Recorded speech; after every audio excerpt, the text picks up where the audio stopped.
Sirens rarely announce the sudden, catastrophic end of a corrupt career. Sometimes the downfall begins with the simple clink of a coffee spoon. Inside a greasy small-town diner, a local sheriff, drunk on unchecked authority, decides to publicly humiliate a quiet black man enjoying his pancakes. The sheriff violently snaps his handcuffs shut, grinning at his supposedly helpless target. He had absolutely no idea the man whose wrists he just bruised was the sitting director of the Federal Bureau of Investigation. Oak Haven, Georgia was the kind of town that time seemed to have deliberately ignored.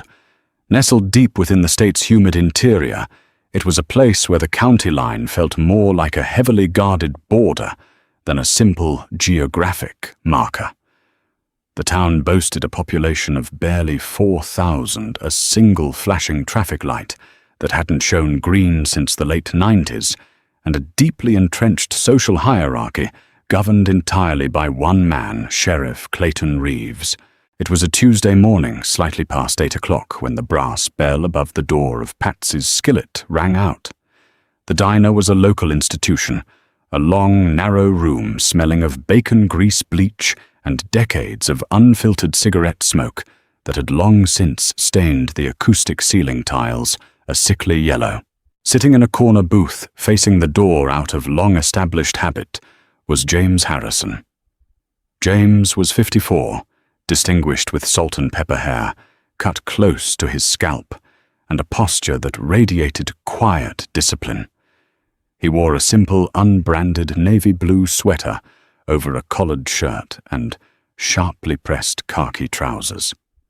To the untrained eye, he looked like a weary insurance adjuster, or perhaps a high school principal passing through on his way to Atlanta. James was savoring a plate of over-easy eggs dry toast and a mug of aggressively bitter black coffee. He was in Oak Haven by pure chance. His heavily armored black Chevrolet Suburban had suffered a minor tire pressure sensor failure a few miles back on the interstate. His driver and his two-man protective detail were currently at a nearby service station, dealing with the vehicle. Craving a moment of solitude away from the suffocating bubble of Washington, D.C. security protocols, James had instructed his detail to give him 30 minutes of peace in the diner.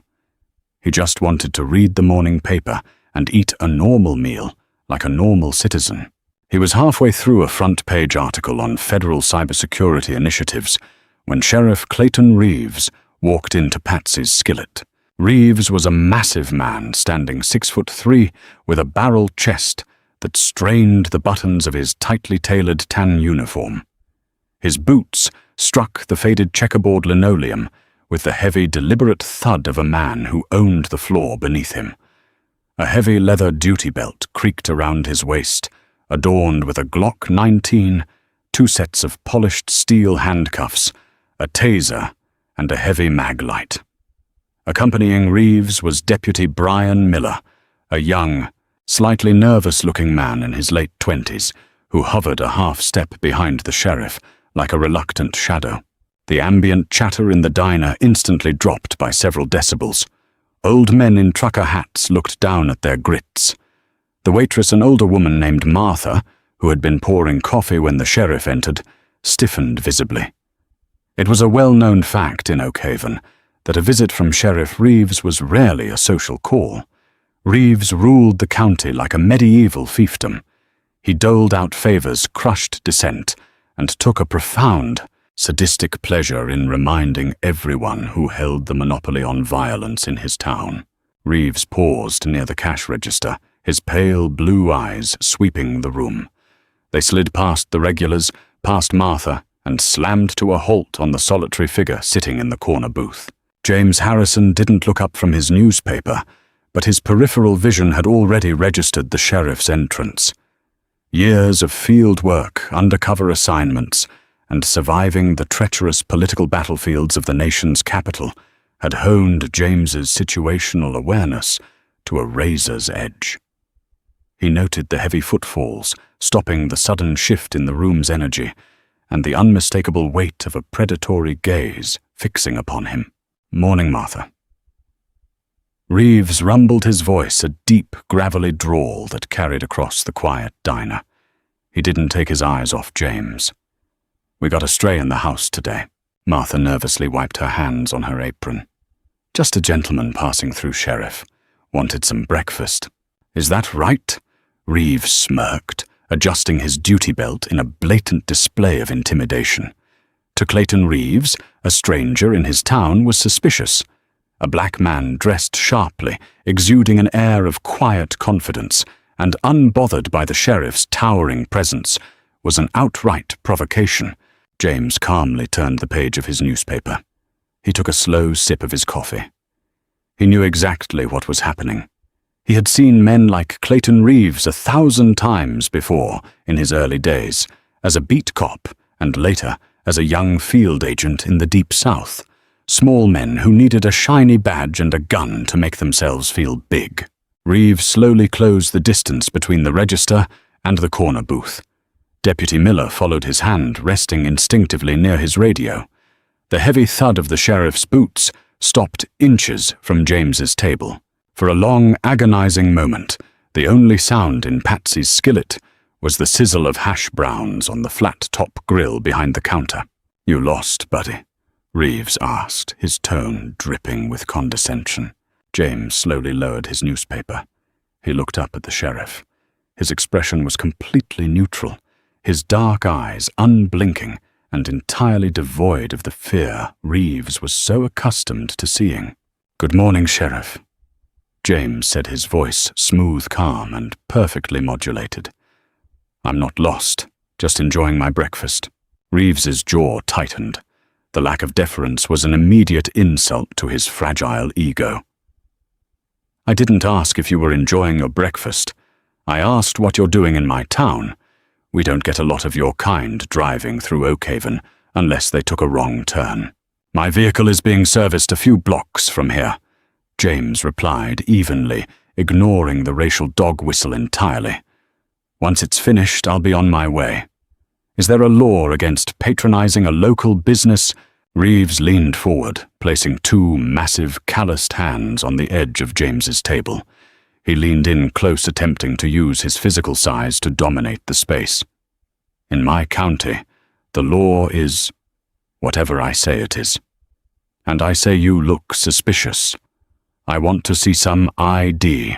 James did not reach for his wallet. Instead, he maintained eye contact, his demeanor as immovable as a mountain. He knew the law backward and forward. He had written policy on it. He had testified before Congress about it. "Sheriff Warsaw," James said, keeping his voice low and respectful, yet carrying an undeniable edge of authority. "Unless you have reasonable, articulable suspicion that I have committed, am committing, or am about to commit a crime, I am under no legal obligation to provide you with my identification. I am simply sitting here eating." A collective silent gasp seemed to suck the oxygen out of the diner. Deputy Miller's eyes widened. Martha froze with a coffee pot suspended in midair. No one, absolutely no one, spoke to Sheriff Clayton Reeves like that. Not the mayor, not the local judge, and certainly not a stranger. Reeves's face flushed a deep, mottled red. The veins in his thick neck bulged against his collar. The challenge to his authority, delivered so calmly, so clinically, was a match thrown into a powder keg. "Boy." Reeves hissed the mask of the friendly neighborhood lawman, completely dropping away to reveal the tyrant underneath. "You must have lost your damn mind. You're in Oakhaven County. You are breathing my air. Now you're going to hand over your driver's license, or I'm going to drag you out of that booth and show you exactly how we deal with smart aleck outsiders who think they know the law." James sighed softly. It was a sound of profound disappointment. He wasn't afraid. He was simply exhausted by the tragic predictability of it all. He slowly folded his newspaper and placed it neatly on the table. "Sheriff James," said, his voice dropping an octave, carrying a terrifying stillness. "I strongly advise you to take a step back, reconsider your current course of action, and walk away. If you escalate this, It will be the greatest mistake of your professional life." The silence in Patsy's skillet became physically oppressive. The tension was thick enough to choke on. Sheriff Clayton Reeves stared at James Harrison, his mind briefly short-circuiting. The warning delivered by this stranger was so absolute, so devoid of bluff or bravado, that for a fraction of a second, an instinctual alarm bell rang in the back of the sheriff's mind. But arrogance is a blinding disease. Reeves had spent 2 decades bullying the residents of Oakhaven without consequence. He had beaten men in holding cells, extorted local businesses, and ruined lives with the stroke of a pen. He was the apex predator of this county. He was not about to be intimidated by a man eating eggs. "Mistake," Reeves barked, letting out a harsh, barking laugh that echoed off the linoleum walls. He looked back at his deputy. "Did you hear that Miller, the tourist, is giving me advice?" Deputy Miller swallowed hard, looking visibly uncomfortable. "Sheriff, maybe we should just let him finish his breakfast. We got that call about the break-in over at the salvage yard." "Shut up, Miller," Reeves snapped, turning his venom back to James. "Stand up, right now. You're under arrest." James didn't move. He kept his hands resting flat on the table, entirely visible. "Under arrest for what exactly? What is the charge?" "Sheriff, interfering with a police investigation. Failure to identify." "Resisting." Reeves rattled off his hand, dropping to the heavy steel handcuffs on his belt. "I'll figure out the rest when I get you in a cell. Now get up before I tase you right out of that booth." Martha, the waitress, couldn't take it anymore. She took a hesitant step forward. "Clayton, please, he ain't done nothing. He just paid for his food." "I said stay out of it, Martha." Reeves roared, pointing a thick, accusing finger at her. She flinched and retreated behind the counter. James Harrison shook his head slowly. "You are violating my Fourth Amendment rights against unreasonable search and seizure, Sheriff. You are initiating an unlawful arrest under color of law, which is a federal crime under Title 18, Section 242 of the United States Code. I am giving you one final opportunity to walk out that door." Reeves's eyes went completely dead. He unclipped his handcuffs. "Get on your feet," Reeves commanded, drawing his taser with his left hand and pointing the red laser dot directly at James's chest.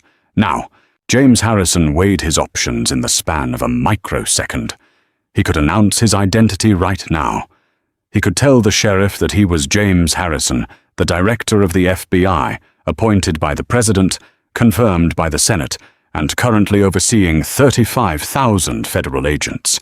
He could pull his credentials and end this charade. But as James looked into the hateful, tyrannical eyes of Clayton Reeves, a cold, hard resolve settled over him. If Reeves was willing to do this to him, a man sitting quietly in a diner, what had he done to the people of this county who didn't have the power to fight back? How many lives had this badge-wearing thug destroyed? How many false arrests? How many civil rights violations? James decided right then and there that he was going to let Clayton Reeves dig his own grave, and he was going to let him dig it as deep as possible. He was going to expose the rot in this county, not by pulling rank, but by becoming the victim Reeves so desperately wanted him to be. Slowly, deliberately, James slid out of the booth. He kept his hands raised at shoulder height, palms open and empty. He stood to his full height, which, while not as massive as Reeves, carried a coiled athletic tension. "Turn around," Reeves barked. "Hands behind your back." James complied without a word. He turned his back to the sheriff and brought his hands behind him. Reeves grabbed James's wrists with excessive, brutal force, twisting his left arm up painfully toward his shoulder blades. James didn't wince.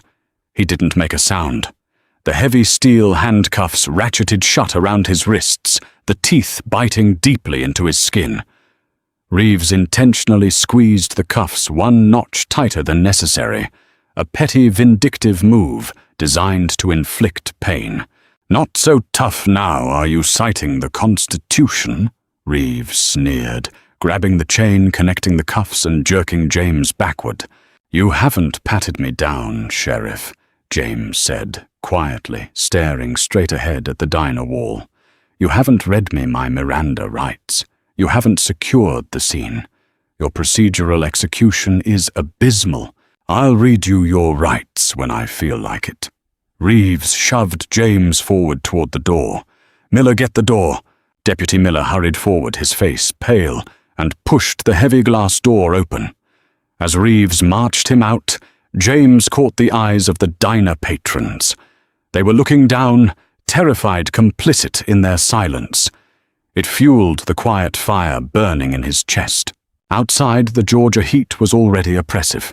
The sheriff's cruiser, a large, aggressive-looking SUV with heavily tinted windows, was parked diagonally across two spots, directly in front of the diner. Reeves shoved James against the rear door of the SUV, pinning him against the hot metal. The sheriff began a rough, invasive pat-down. He patted down James's legs, his waist. He reached into James's back pocket and pulled out his leather wallet. Here it is, James thought. The moment of truth. Inside that wallet was a solid gold badge that commanded the respect of every law enforcement agency on the planet. Beside it was a reinforced federal identification card bearing the seal of the Department of Justice. But Clayton Reeves was a man blinded by his own ego. He didn't even open the wallet. He didn't look for an ID. To look at the ID would be to acknowledge James as a person. Instead, Reeves simply tossed the heavy wallet onto the hood of the cruiser. He then reached into James's front pocket and pulled out his encrypted government smartphone. He tossed that onto the hood as well. "Open the back," Miller, Reeves ordered. The deputy opened the rear door, revealing the hard plastic seats and the heavy metal cage separating the back from the front. Reeves grabbed James by the back of his sweater and roughly forced him downward, nearly slamming his head against the doorframe before shoving him into the stifling heat of the back seat. James adjusted himself on the hard plastic, ignoring the sharp pain radiating from his over-tightened wrists. The door slammed shut with a heavy final thud. Through the cage, James watched as Reeves grabbed his wallet and phone from the hood, carelessly tossing them into a canvas evidence bag he kept in the passenger seat. Reeves slid into the passenger side, while Deputy Miller climbed into the driver's seat. "Take us to the station," Brian, Reeves ordered, turning around to look through the metal mesh at his prisoner. He had a triumphant, ugly smirk on his face. "Let's get our constitutional scholar processed." The engine of the police SUV roared to life, and the air conditioning blasted on through little of the cool air reached the caged back seat. Deputy Miller shifted the vehicle into drive and pulled away from Patsy's skillet, the tires crunching over the loose gravel of the parking lot. James Harrison sat in the back, his posture perfectly erect, despite the uncomfortable angle of his cuffed arms. He looked out the window as they rolled through the streets of Oakhaven. It was a dying town, boarded up storefronts with faded signs, overgrown lots, filled with rusting machinery, and small, sagging houses with peeling paint. It was a town that had been economically choked, and the corruption of its local law enforcement clearly wasn't helping the revitalization efforts. "So," Reeves said, loudly, twisting his massive frame in the passenger seat to glare through the metal grate. "You like running your mouth about federal law, huh? You a lawyer or something? One of those ACLU types down from Atlanta, looking to cause trouble?" James met the sheriff's gaze through the grate. His eyes were cold, calculating, and entirely unbothered. "I am familiar with the law, Sheriff," James said smoothly. "Intimately familiar. For instance, I know that under the color of law statutes, willfully depriving a person of a right or privilege protected by the Constitution is a felony. I also know that standard procedure mandates a supervisor be notified when an arrest is made without a warrant or prior dispatch authorization. Did you radio this in?" Deputy Miller's hands tightened on the steering wheel until his knuckles turned white. He glanced nervously at the sheriff. James was right. They hadn't radioed dispatch. Reeves laughed, a harsh, grating sound. You think you're pretty smart, don't you? Let me explain how things work in the real world, buddy. Out here, I am the supervisor. I am the dispatch. I am the judge before the judge even wakes up. You come into my town, you disrespect me in front of my people, you go to jail. It's that simple. It is rarely that simple, James replied softly. Power unchecked inevitably leads to ruin. You've operated in a vacuum for a long time, Sheriff. You've mistaken local fear for genuine authority. Reeves's smile vanished. The psychological armor James wore, his absolute refusal to show fear, anger, or submission, was deeply unsettling to the sheriff. People were supposed to beg. They were supposed to apologize. They were supposed to break. This man was talking to him as if he were giving a performance review. Miller hit the lights, Reeves snapped. I want to get this guy in a cell. I'm tired of listening to him. Sheriff, there's no traffic. I said, hit the damn lights. The interior of the cabin flashed with the reflection of red and blue strobes as Miller obediently flipped the switches. The siren wailed an unnecessary theatrical display of dominance as they sped down the empty main street of Oakhaven. They pulled up to a squat, brutalist concrete building on the edge of town. The faded letters on the side read, Oakhaven County Sheriff's Department. The building looked more like a bunker than a public service office. There were no windows on the ground floor, just heavily reinforced steel doors. Miller parked the cruiser in the sally port. The heavy garage doors rolled down behind them, with a loud mechanical screech sealing them inside the concrete echo chamber. Reeves stepped out, hauling the canvas bag containing James's wallet and phone. He walked around to the back door and yanked it open. Out, Reeves commanded. James slid awkwardly out of the vehicle, finding his footing on the oil-stained concrete. His shoulders ached from being pinned backward, but his face betrayed nothing. Reeves grabbed him by the bicep, his grip unnecessarily tight, and marched him toward the heavy steel door leading into the booking area. Miller trailed behind, carrying his clipboard, looking increasingly like a man walking to his own execution. They entered the booking room. It was a bleak, fluorescent-lit space that smelled of sweat, cheap pine cleaner, and despair. A middle-aged woman in a dispatch uniform sat behind a raised, bulletproof glass partition. She looked up from a crossword puzzle as they entered. "Morning, Clayton," she said, casually, popping a bubble of chewing gum. "Who's this?" Jane Doe's brother, Reeves, sneered, pushing James toward a metal bench bolted to the floor. "Sit down." James sat. Reeves walked over to the booking counter and dumped the canvas bag. He pulled out James's phone and wallet. "All right, let's see who our constitutional scholar really is," Reeves muttered.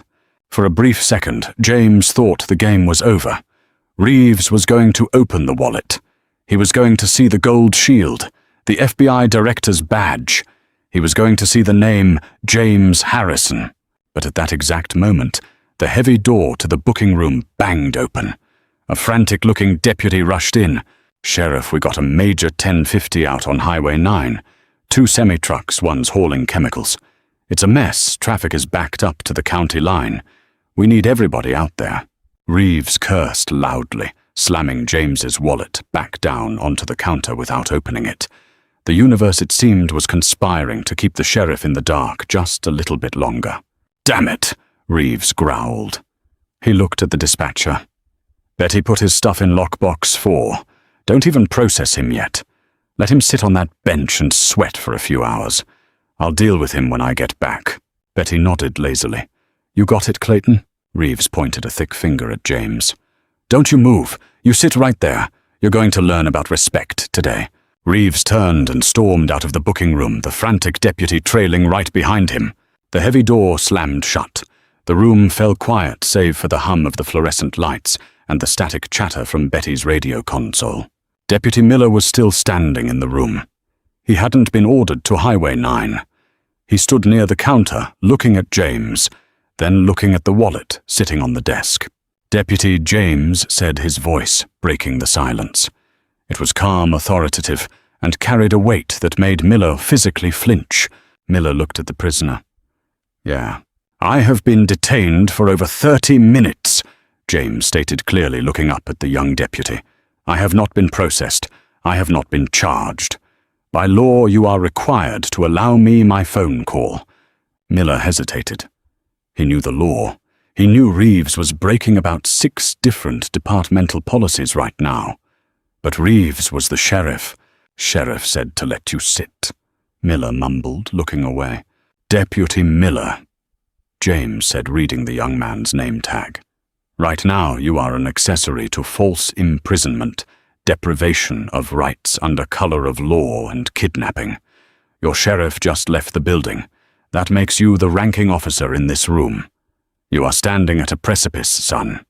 You can either follow a corrupt tyrant off a cliff, or you can uphold the oath you swore to the Constitution and let me make my phone call. Which side of the line do you want to be on when the hammer falls? Miller stared at the man in handcuffs. There was no panic in James's voice. There was no anger. There was only absolute, terrifying certainty. It was the voice of a man who held power far beyond the concrete walls of this small-town jail. Miller swallowed hard. His hands were shaking. He looked at Betty behind the glass. She wasn't paying attention. She was back to her crossword. Miller walked over to the counter. He picked up the heavy black desk phone and brought it over to the metal bench. He placed it on the bench next to James. One call, Miller whispered, his voice trembling. Make it quick. James didn't smile, but a look of profound respect crossed his eyes. You just saved your career, deputy. Because his hands were cuffed behind his back, James could not dial the phone. He looked at Miller. I need you to dial the number for me. Deputy, James said calmly. Who am I calling? Miller asked, picking up the receiver and readying his finger over the keypad. James took a slow, deep breath.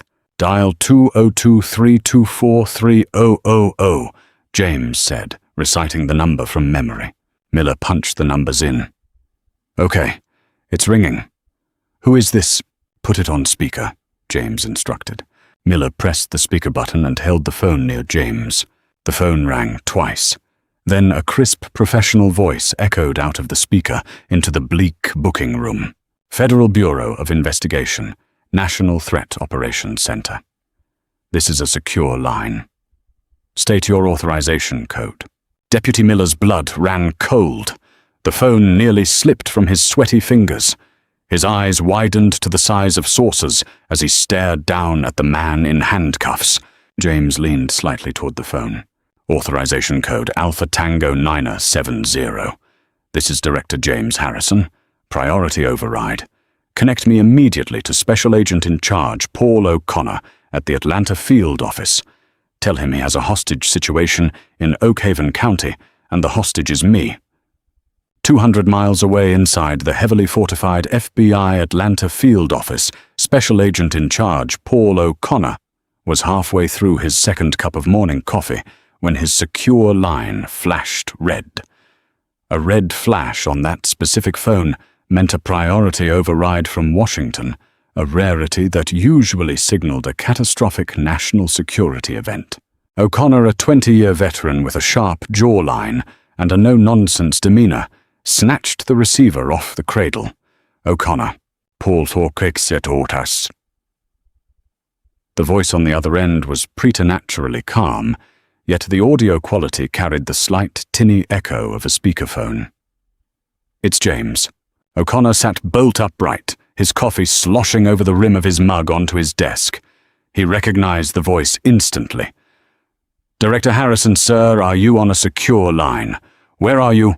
I am currently sitting in the booking room of the Oak Haven County Sheriff's Department, James replied, his voice steady. I am handcuffed to a metal bench. I was unlawfully detained at a local diner by a Sheriff Clayton Reeves. My detail is separated from me. Do you have my location? O'Connor's mind struggled to process the sheer absurdity of the statement. The director of the FBI, the most powerful law enforcement officer in the world, was handcuffed in a Podunk County jail in rural Georgia. It was unthinkable. Sir, are you injured? O'Connor asked, his hand already hovering over the general quarters alarm on his desk. "I am uninjured," James said. "But Sheriff Reeves is highly volatile and operating entirely outside the bounds of the law. I need you to mobilize a tactical element and deploy to my location. Do not, I repeat, do not contact local dispatch or county authorities. This department is compromised. You are to lock down this facility." "Understood, Director. We are wheels up in 5. ETA is 40 minutes. Sit tight." "I'm not going anywhere, Paul. Harrison out." O'Connor slammed the phone down and hit the alarm. The quiet, bureaucratic hum of the field office shattered instantly as sirens blared. Agents sprang from their desks. O'Connor threw open his office door and bellowed into the bullpen. "Listen up, I want SWAT geared and on the roof for hell attack in 3 minutes. I want every available field agent in a vehicle rolling south on I-75 right now. The director of the FBI has been taken hostage by a rogue local sheriff in Oakhaven County." "Move, move, move ahead." Simultaneously back in the town of Oakhaven, panic of a different sort was setting in. At a dusty service station, 3 blocks from Patsy's Skillet, Special Agent Richard Dawson was pacing furiously. Dawson was the head of the director's protective detail, a man whose entire existence revolved around keeping James Harrison safe. The tire on the armored Suburban had been swapped, but Dawson had just checked his watch. It had been 35 minutes. Dawson pulled out his earpiece radio. "Command, this is Detail Lead. I'm trying to reach the package on his primary device. It's going straight to voicemail. Put a trace on his GPS signal." A few seconds later, the Tactical Operations Center in D.C. replied, "Lead, the package's device is stationary at the Oakhaven County Sheriff's Department. Be advised, SAC Atlanta just issued a code red mobilization to that exact location." Dawson's blood turned to ice. He didn't wait for further explanation. He threw himself into the driver's seat of the Suburban. "Get in, we're moving!" he yelled to the 2 other detail agents. The massive black SUV roared out of the service station tires, smoking as Dawson drifted it onto the main street. He didn't go straight to the station.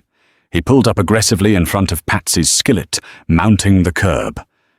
Dawson burst through the diner doors, his hand resting conspicuously on the butt of his sidearm. "Where is the man who was sitting in that corner booth?" Dawson demanded, his voice echoing like a gunshot in the quiet diner. Martha, the waitress, trembling, pointed a shaky finger in the direction of the police station. "Sheriff Reeves took him, cuffed and stuffed him right out the door. Said he was asking too many questions." Dawson didn't say another word. He spun on his heel, sprinting back to the Suburban. The fury radiating from him was palpable. Clayton Reeves had no idea what kind of storm he had just summoned. He hadn't just crossed a line. He had declared war on the federal government, and the federal government was about to arrive at his doorstep with a hammer. Inside the bleak booking room of the Oakhaven County Jail, Deputy Brian Miller was hyperventilating. He had just hung up the phone. He stared at James Harrison, the color completely drained from his face. You're the director of the FBI," Miller stammered, his voice cracking. "Oh, dear God. Oh, my God." "Breathe, Deputy," James instructed calmly, shifting his weight on the uncomfortable metal bench. "You facilitated my phone call. You followed federal law when your superior officer abandoned it. You are going to be fine. But right now you need to maintain your composure." Betty, the dispatcher on the other side of the bulletproof glass, finally looked up from her crossword puzzle. She frowned at Miller's panicked state. "Brian, what's wrong with you?" "You look like you just saw a ghost." "Nothing," Betty Miller choked out, practically diving away from the phone. "Just stomach bug. Ate some bad eggs."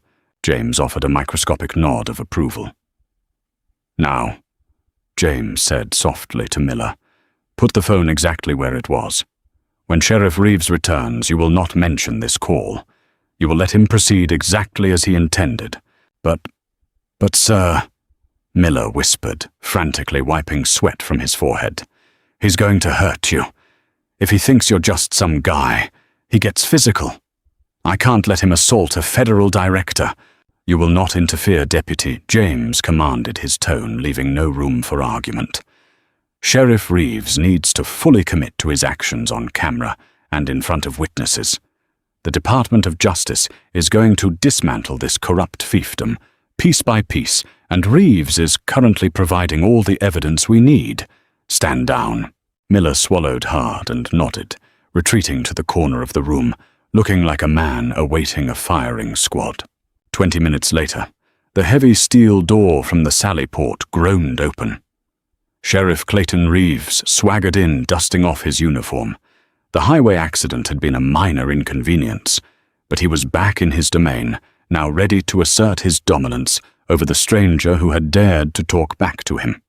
Well, well, well, Reeves boomed, his heavy boots echoing on the concrete. He walked over to the booking counter and glared down at James. Look who's still here, our resident legal expert. You had enough time to sit and think about your attitude, boy. James looked up. I have thought about very little else, Sheriff. Reeves chuckled a cruel, ugly sound. He walked behind the counter and stood next to Betty. He reached out and grabbed the canvas evidence bag containing James's wallet and phone. Let's see what we're working with here, Reeves muttered. He pulled the leather wallet out and held it in his massive hand. Sheriff, wait! Miller blurted out, unable to stop himself. He took a step forward, his hands raised pleadingly. Please, just look at the ID. Just open it and look. Reeves shot Miller a venomous glare. I told you to shut up, Brian. I'll look at his damn ID when I'm good and ready to process him. He slammed the wallet down on the counter unopened. Reeves walked around the counter and approached James, invading his personal space. He leaned down his face, inches from James's smelling heavily of stale coffee and chewing tobacco. You see, out here we don't care about your fancy constitutional rights, Reeves growled, poking James hard in the chest with a thick index finger. Out here respect is earned through fear, and you don't seem to fear me. So I'm going to take you back to cell block C, where there aren't any cameras, and we are going to have a little conversation about manners. Stand up. James didn't move. He stared directly into Reeves's eyes, an ocean of unyielding calm, meeting a wall of arrogant rage. I said stand up, Reeves roared, reaching down and grabbing James by the collar of his navy sweater, yanking him forcefully upward.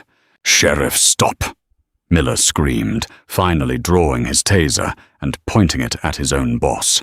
Let him go right now. You don't know what you're doing. Reeves froze, staring at his deputy in pure, unadulterated shock. Betty dropped her pen, gasping loud enough to be heard through the glass. Have you lost your damn mind, Miller? Reeves bellowed, dropping James back onto the bench and turning his fury toward the young deputy. Put that away before I take it from you and shove it down your throat. But before Reeves could take a step toward Miller, the building began to vibrate. It started as a low rumble, a deep, resonant hum that rattled the fluorescent light fixtures overhead. Then the sound grew deafening. The unmistakable heavy thwack, thwack, thwack of twin-engine tactical helicopters practically skimming the roof of the concrete jail. Reeves looked up at the ceiling, momentarily distracted. What the hell is that? Suddenly, Betty's dispatch console exploded with static. Dispatch, this is Unit 4 on Main Street. We got massive federal movement. Black SUVs, armored trucks. They're blowing through the red lights, heading straight for the station. Before Betty could even process the transmission, a thunderous crash echoed from the sally port. The heavy steel garage door that Reeves had just walked through buckled and groaned as an armored Lenko Bearcat rammed directly into it, tearing the metal off its tracks. The ground shook. What in the absolute hell is going on?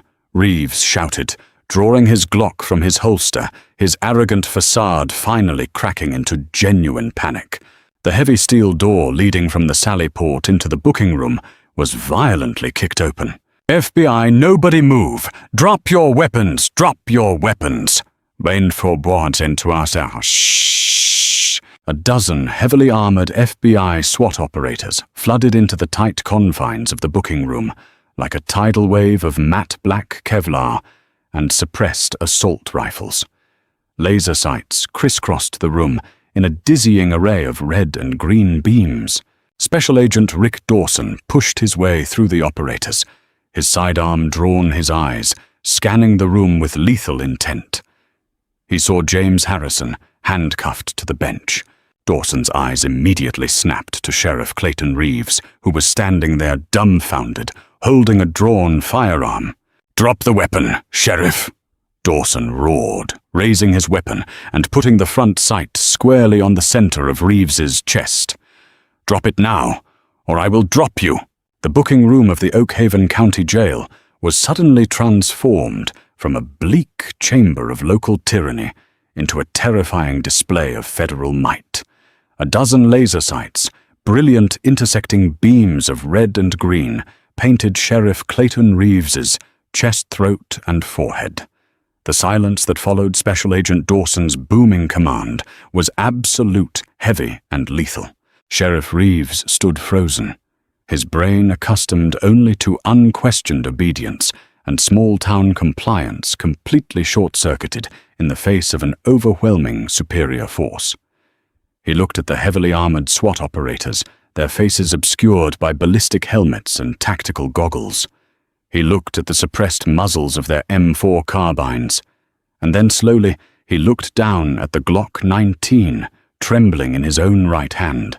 "I said drop it," Dawson roared again, his voice cracking with adrenaline, his finger tightening incrementally on the trigger of his Sig Sauer.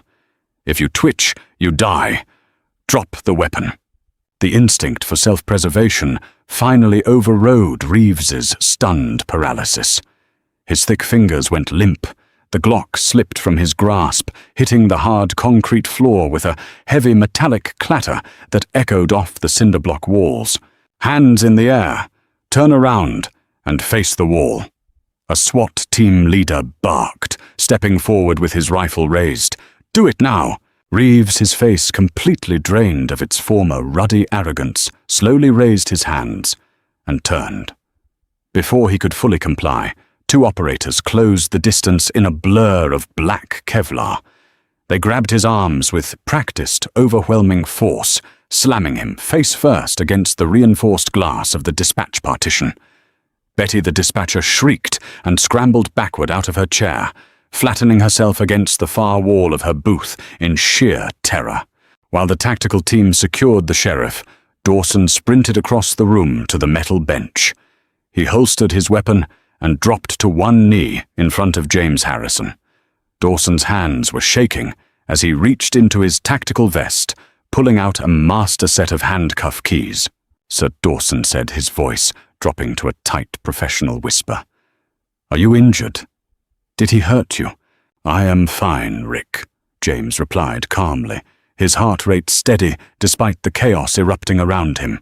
He turned his wrists, allowing Dawson to insert the key. The heavy steel cuffs clicked open. James brought his arms forward, rubbing the deep, angry red indentations the over-tightened metal had left on his skin. He stood up slowly, rolling his shoulders to work out the stiffness, projecting an aura of immense, unshakable authority. "Status of the perimeter?" James asked, smoothly adjusting the collar of his navy sweater. "Secured, Director." Dawson replied, stepping back and flanking him like a Praetorian guard. SAC O'Connor's hell attack just touched down on the roof. We have 30 agents locking down the building and establishing a 2-block cordon.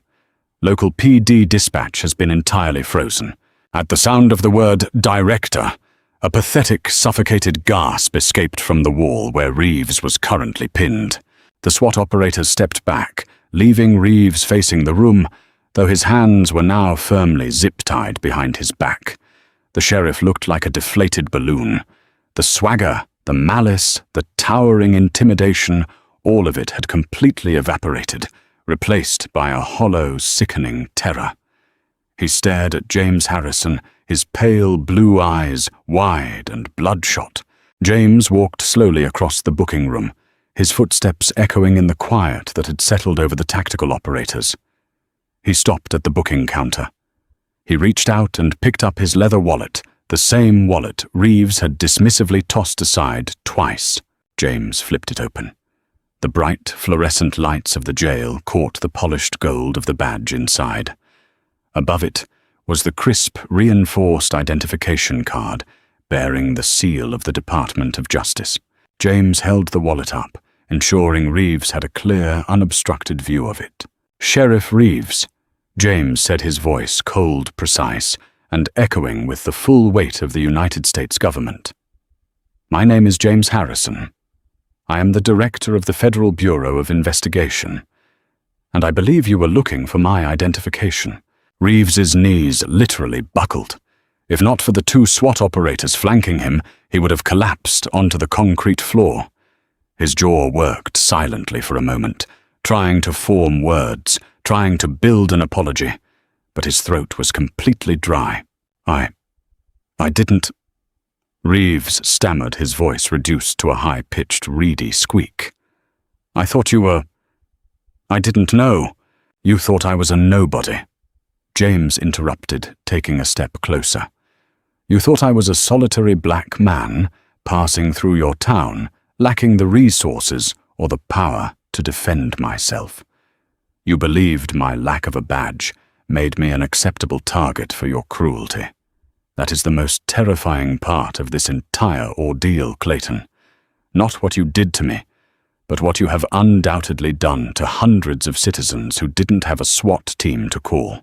At that moment, the door to the stairwell swung open, and Special Agent in Charge, Paul O'Connor, strode into the room, flanked by two more agents in windbreakers.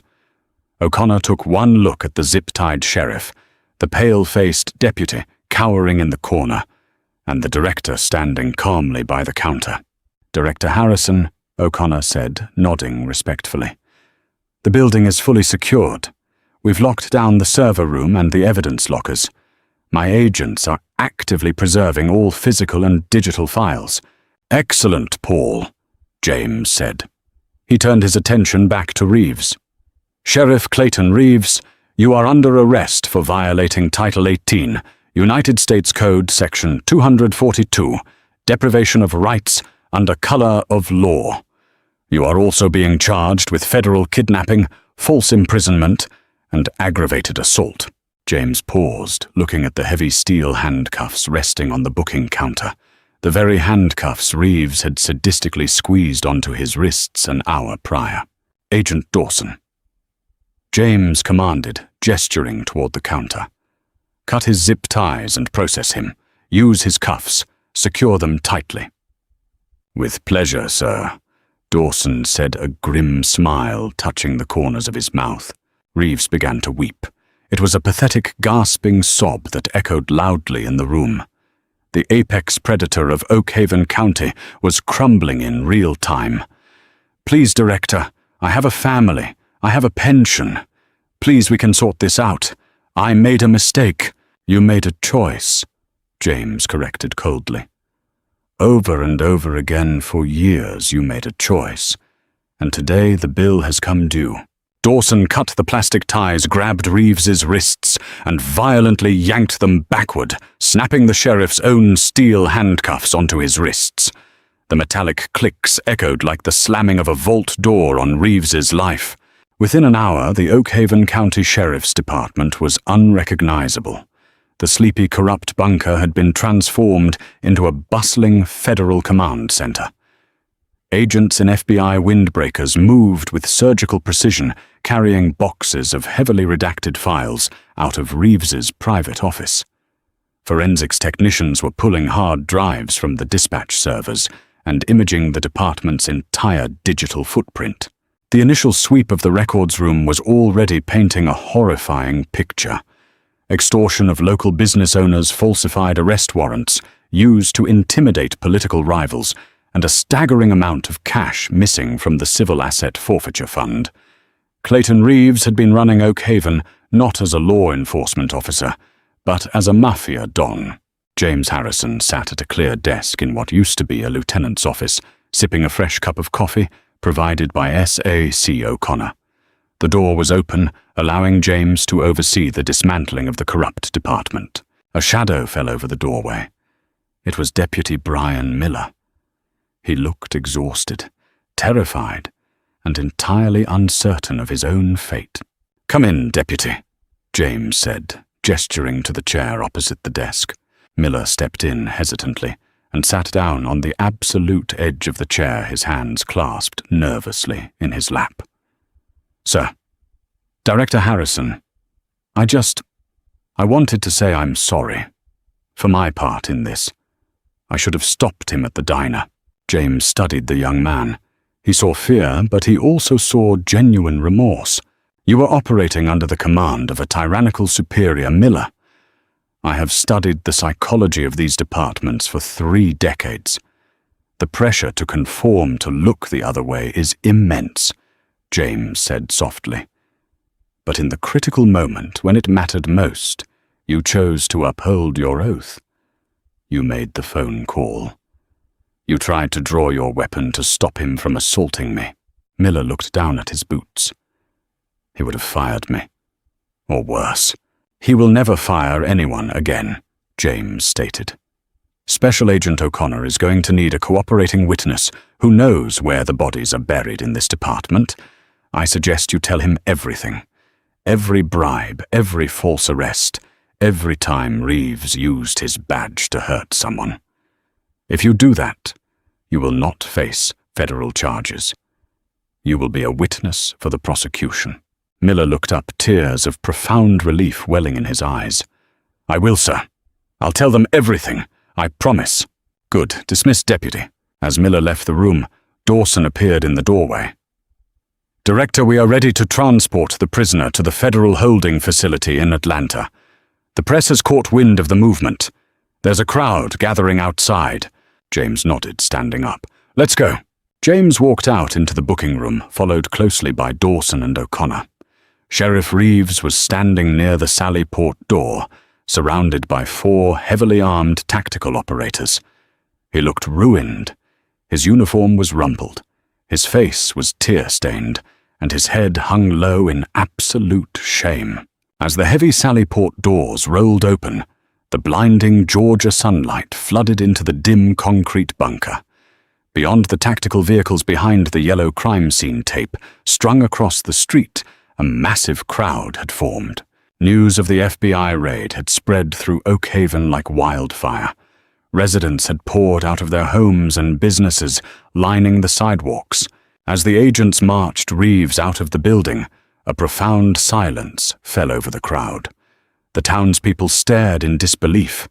Their tormentor, the man who had terrorized them, who had operated above the law for 20 years, was being perp-walked out of his own fortress in federal chains. Then somewhere in the back of the crowd someone started clapping. It was a slow, solitary clap. But within seconds it spread. Dozens of people joined in, then hundreds. The applause washed over the street, a cathartic release of decades of pent-up fear and oppression. James stood near the armored Suburban, watching the scene unfold. He saw Martha, the waitress from Patsy's Skillet, standing near the front of the barricade, wiping a tear from her cheek. She caught James's eye and offered a small, deeply grateful nod. James nodded back. The operators shoved Reeves into the back of a black transport van, entirely ignoring his pathetic whimpers. The heavy doors slammed shut, sealing the tyrant's fate. "We're ready to roll, Director," Dawson said, opening the rear door of the Suburban. James took one last look at the Oak Haven County Sheriff's Department. The sign on the building suddenly looked very small. "Let's go home, Rick," James said, stepping into the cool, air-conditioned interior of the SUV. As the motorcade pulled away, leaving the cheering town behind, James settled into his seat. He reached into his pocket, pulled out his phone, and opened a fresh email to the Attorney General. The subject line read, "Oak Haven Corruption Sweep." Sometimes the system was broken. Sometimes bad men hid behind the shield. But today, justice had arrived in a small Georgia diner, quietly ordered breakfast, and burned the corruption to the ground. Thank you for reading this incredible true-to-life story of justice prevailing against corrupt authority. If this story of the ultimate twist and the takedown of a bully sheriff kept you on the edge of your seat, please hit that like button. Right now, it really helps the channel grow. Don't forget to share this video with your friends to spread the message that nobody is above the law, and subscribe to our channel with notifications turned on so you never miss our dramatic, real-life inspired stories. Drop a comment below. What would you have done if you were in the diner? See you in the next video.